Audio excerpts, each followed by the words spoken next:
नीलगिरी विधायक संतोष खटुआ विरोध में कार्यानुष्ठान नहीं जोर धरिला दाबी। बीजेपी शासन वर्षक भितर महिला विरोध में निर्यातना सबु सीमा टपिछि। सरकार रे महिला सुरक्षित नुहंती।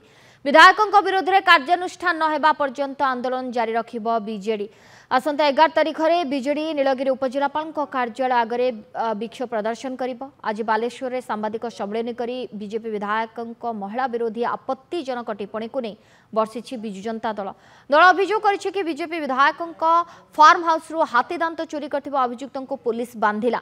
यार अर्थ हाथी दांत चोरा कारोबार रे विधायक संतोष खटुआंकर संपृक्ति रहिछि। एने बीजेडी भुवनेश्वर स्वर उठाइबारु दलर नारी नेत्री तथा वरिष्ठ साधारण संपादक लेखाश्री सामंत सिंघार को इंगित करी विधायक आपत्तिजनक मंतव्य देले, जहाकू सारा राज्य में घोर निंदा करा दैछि। मुंबई में चिकित्साधीन थाई बीजेडी सभापति तथा पूर्वतन मुख्यमंत्री एने उद्वेग प्रकाश करछन्ते। एपरिकी विधायकों एपरि अशालीन मंतव्य संपर्क में प्रधानमंत्री कार्यालय पहुंचलानी, तथापि विधायकों विरोध में किसी भी कार्यानुष्ठान हेउनी।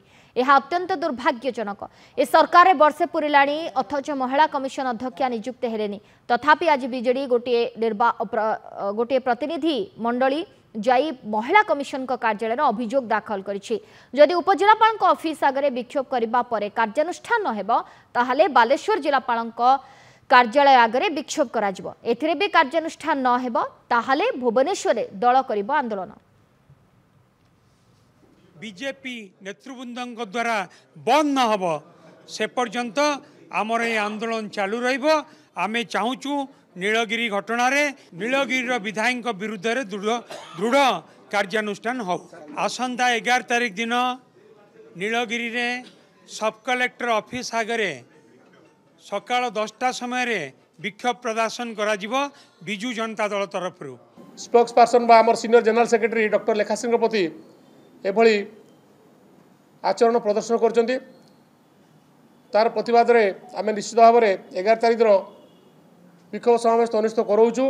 आम जनसाधारण को आहरी सचेतन करेबू एवं एथि निमंते आपनकर सहयोग कामना करूँ। संवेदनशील घटना स्पर्शकातर घटना जो घटना नहीं कि आज चहल पड़ी जे जड़े दायित्ववान व्यक्ति हिसाब रे जड़े विधायक हिसाब रे एभली मंतव्य दे पारिछन्ती, कटु मंतव्य दे पारिछन्ती। यह नारी जाति प्रति गोटे असम्मान याको व्यापक करने जन आंदोलन तीव्र हम बोली आम समस्त। संतोष खटुआ ताठर किसी कम हिंसा करना जड़े नारी प्रति अश्लील मंतव्य दबा गोटे शाब्दिक हिंसा।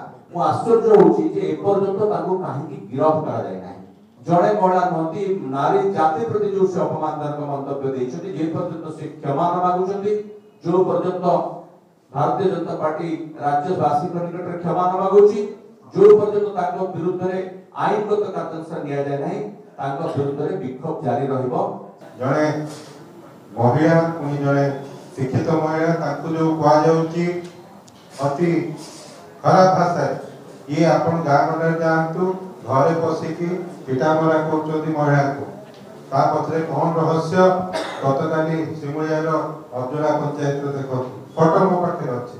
तेणु आमे अपील करूँ उचित शास्ति दिया जाऊ।